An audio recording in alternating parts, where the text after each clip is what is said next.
From New York, Algeria has said that the issue of Western Sahara remains a question of decolonization, stressing the need for an immediate resumption of direct negotiations. The Samud or Resilience Convoy is continuing its journey towards the Gaza Strip, or seeking to break the blockade imposed by the Israeli occupation on Gaza.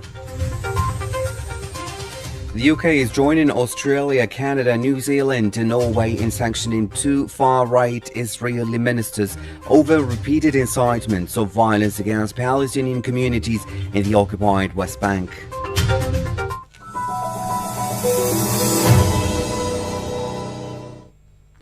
Hello and welcome on Radio Algeria International. This is Jamal Samani. The chairperson of the African Union Commission, Mahmoud Ali Yusuf, has held Algeria's essential role in promoting continental priorities, according to a statement from the Pan-African Organization. Mr. Yusuf received the credentials of Algeria's new ambassador to the Democratic Republic of Ethiopia and permanent representative of the AU, Mohamed Khalid, in Addis Ababa. He and Mr. Khalid reaffirmed their shared commitment to further strengthening their cooperation with a focus on accelerating the implementation of Agenda 2063 for Africa's shared prosperity and integration.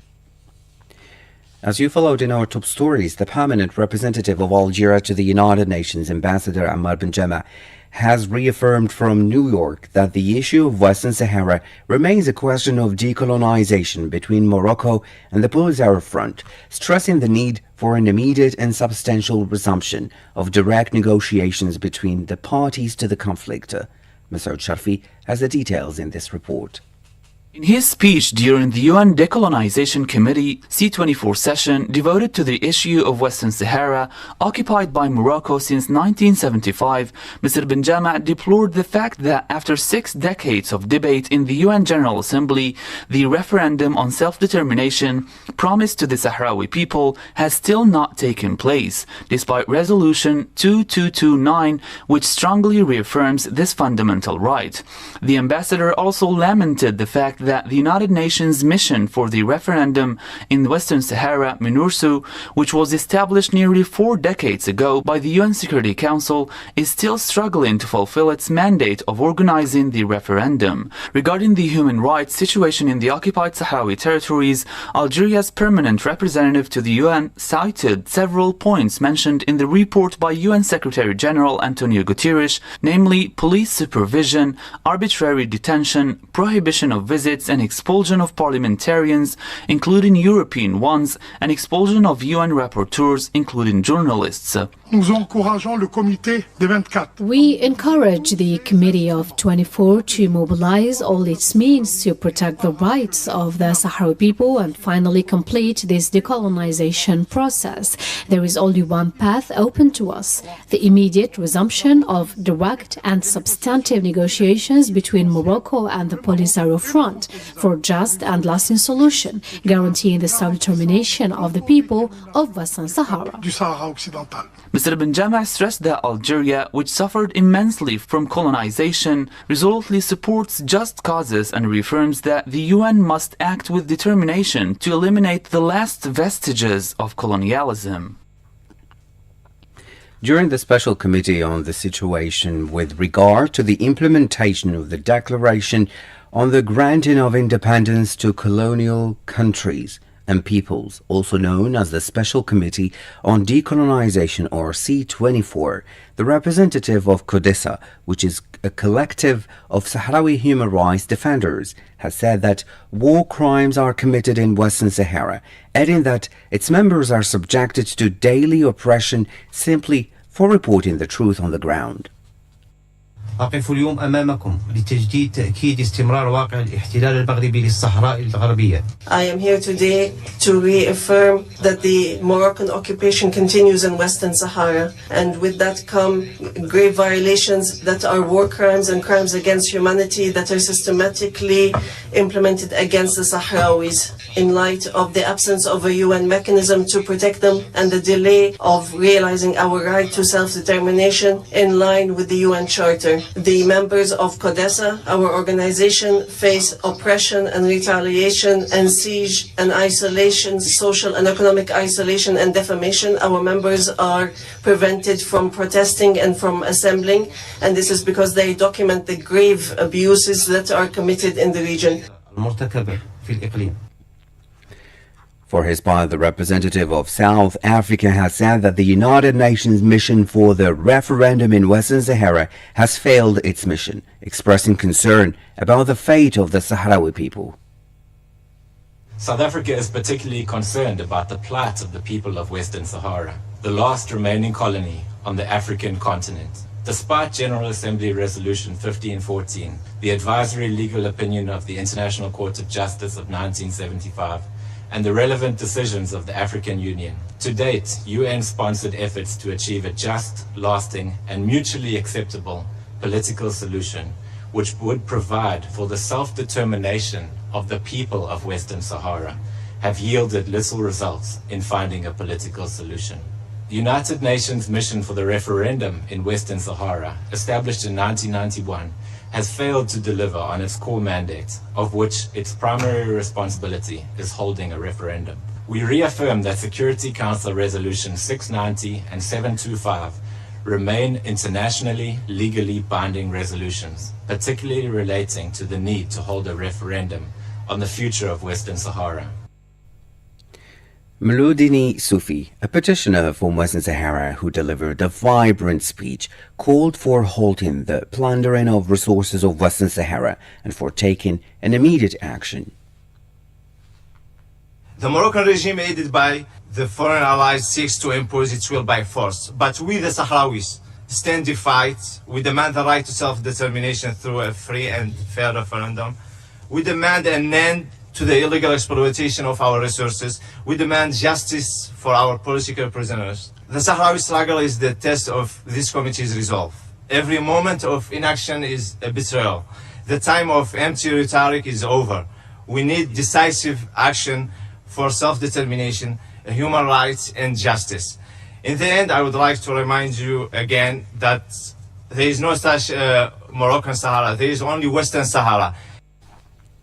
During the C24 session, a petitioner denounced the silence of the international community in the face of the illegal Moroccan occupation and violence.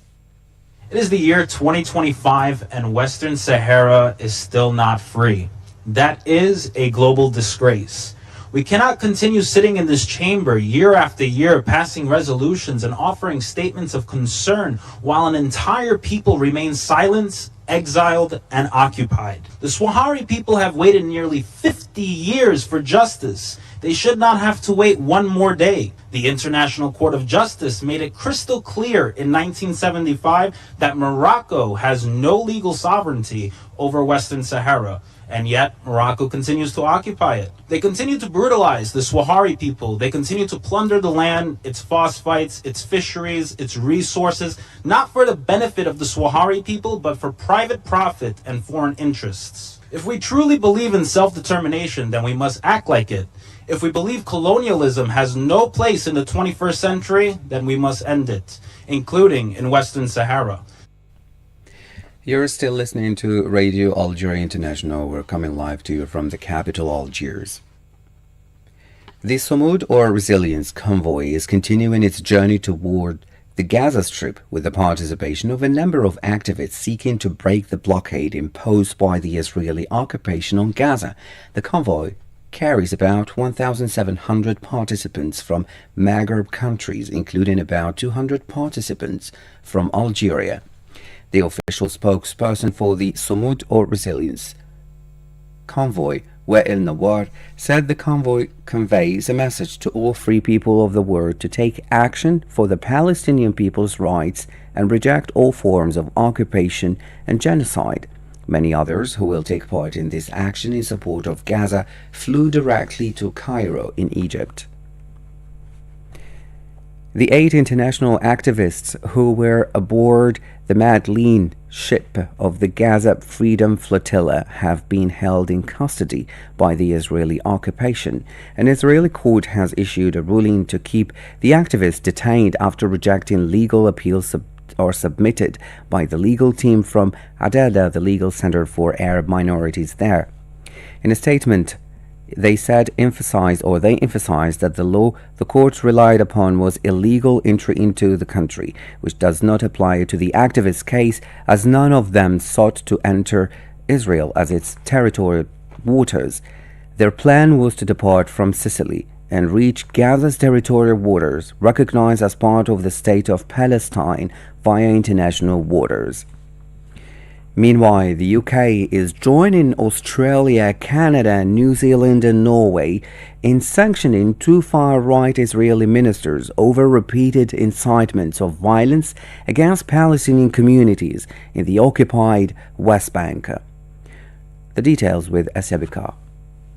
Israeli Finance Minister Smotrich and National Security Minister Ben Gvir will both be banned from entering the UK and will have any assets in the UK frozen as part of the measures announced by the Foreign Secretary. British Foreign Secretary David Lammy said the two Zionist ministers had been urged to stop inciting for violence earlier by the UK, but in vain. These two individuals, Ben Gvir and Smotrich, have been inciting violence against Palestinian people for months and months and months. They have been encouraging egregious abuses of human rights. We have been raising this with the Israeli government both privately and publicly. We were raising it before we came to government, and indeed the last government raised it as an issue. And alongside our partners, Canada, Australia, New Zealand and Norway, today we are announcing sanctions against those individuals because we have been absolutely clear this has to stop, and we stand for a two-state solution, and the settler violence that we've seen in the West Bank particularly is entirely unacceptable and must stop. Australian Foreign Minister Penny Wong said Australia decided to sanction the two Israeli ministers due to their serious human rights violations in the West Bank. Australia has applied targeted financial sanctions and travel bans to two senior ministers in the Israeli government, Ministers Ben Gvir and Smotrich, for their role in serious human rights violations and abuses relating to Israeli settler violence in the West Bank. They are the most extreme proponents of the unlawful and violent settlement enterprise. We continue to support peace and security, but we do take issue with the actions of the Netanyahu government. We don't believe that the actions of that government are conducive to ultimately a peaceful settlement in the Middle East. She added that the only way for peace in the Middle East is the two-state solution. We believe a two-state solution is the only way to end the cycle of violence. And regrettably, it is also clear that the Netanyahu government rejects it. This is clear from its devastating military campaign in Gaza, civilians being killed by the thousands, children starving. And it is also clear from policies including rampant settlement construction and impunity for settler violence in the West Bank. Together with our partners, Australia has opposed Israel's humanitarian blockade and expansion of military operations in Gaza. And together with our partners, we have opposed the expansion of settlements in the West Bank like those announced by the Netanyahu government just a couple of weeks ago. And together with our partners, we have imposed sanctions on Israeli settlers for their violence against Palestinians. So far, the Netanyahu government has ignored this international opposition. Palestine welcomed the five countries' decision to impose sanctions on the Israeli ministers for their repeated incitement of violence against Palestinian civilians, calling it a long-awaited and necessary step toward promoting justice and accountability. The Palestinian ambassador to the United Kingdom, Hussam Zomlot, said while these individual designations are an important step forward, the Israeli government, led by Netanyahu, who is wanted by the International Criminal Court for war crimes, remains immune from accountability. In a reaction, the Arab League welcomed the five countries' decision to impose sanctions on the ministers of the Zionist entity for the repeated incitement of violence against Palestinian civilians. On the ground, 57 Palestinian civilians have been killed in Israeli bombardments in Gaza, and whose bodies were brought to hospitals in the last 24 hours, while 305 people were injured. Many victims are still trapped under the rubble and on the roads as rescuers are unable to reach them. Meanwhile, UNRWA has reported that more than 2,700 children under the age of 5 in Gaza are suffering from acute malnutrition as the humanitarian crisis in the besieged enclave deepens. In a statement, UNRWA highlighted that only one medical point is partially functioning in the northern Gaza, while fuel supplies are critically low, further hampering humanitarian operations. The agency reaffirmed its readiness to deliver large-scale humanitarian assistance in cooperation with other UN bodies, stressing that civilians should not have to risk their lives in search of food. Meanwhile, the international community has been urging the U.S. to put pressure on the Israeli government to hold the heinous crimes in Gaza. Dimitri Diliani, a Palestinian political scientist contacted by Sabine Lahsen concerning the genocide in Gaza and escalating Israeli war crimes, condemned the U.S. failure to take concrete action with regard to the dire situation in Gaza due to the Israeli genocide and blockade. Beneath the vague language about Iran lies a deliberate downplaying of the ongoing genocide in Gaza and the escalating Israeli war crimes across Jerusalem and the rest of the West Bank. Trump, just like his predecessor, continues to refrain from taking any concrete steps to halt the ongoing Israeli genocide and the murdering of Palestinian children in Gaza. His rhetoric about avoiding destruction and death is not only hollow, it is complicit. By maintaining uncritical support for the State of Israel and ignoring its genocidal war crimes. Now, the A3+ group of the United Nations Security Council has affirmed in New York its commitment to supporting Iraq on the path to peace, stability and prosperity, stressing that the proper management of the transitional phase at the end of the mandate of the United Nations Assistance Mission for Iraq is crucial. The details with Mr. Sharafi. In a statement read by the permanent representative of Somalia to the United Nations, Mr. Abu Bakr Dahir Osman, on behalf of the A3+ group, which includes the 3 African non-permanent members of the Security Council, Algeria, Sierra Leone and Somalia, as well as Guyana from the Caribbean region, during a briefing dedicated to the situation in Iraq and the performance of UNAMI, praised Iraq's efforts in preparing for upcoming elections and highlighted the high voter registration as a sign of public trust in national institutions, commending the efforts of political parties to enhance the participation of all components of society in this political process. We commend the Iraqi government for its continued effort to address the country's challenges, notably achievements including the official recognition of Halabja as Iraq's 19th governorate, important amendment to the national legislation, and the schedule of the Council of Representatives election for the November 11, 2025. We also acknowledge the Independent High Electoral Commission for its important role in opening voter and candidate registration, a significant step in supporting a transparent electoral process. Higher voter turnout signals rising public confidence in Iraq's institutions, and we encourage efforts by political actors to advance participatory approaches that include all components of the society in the political process. The group also welcomed the partnership between the Iraqi government and the United Nations, which enabled the return of 5.1 million internally displaced persons, reporting the establishment of a national commission tasked with developing a comprehensive plan for their reintegration. In the same context, in his briefing, Special Representative of the Secretary General for Iraq and head of UNAMI, Mr. Mohammed Al-Hassan, noted the return of 800 Iraqis from Al-Hol, stressing the need for support with reintegration and justice. More than 800 Iraqis returned 10 days ago from Al-Hol camp in northeast Syria to Al-Amal Center in Iraq, showing the government's of Iraq's commitment to accelerating the return process of its citizens with the support of the United Nations. It is nevertheless essential that adequate resources are invested in supporting a dignified reintegration of returning families and in ensuring a fair judicial process for the detainees who are being repatriated. That was Special Representative of the Secretary General for Iraq and Head of UNAMI, Mr. Mohammed Al Hassan. You're listening to Radio Algeria International. Stay tuned.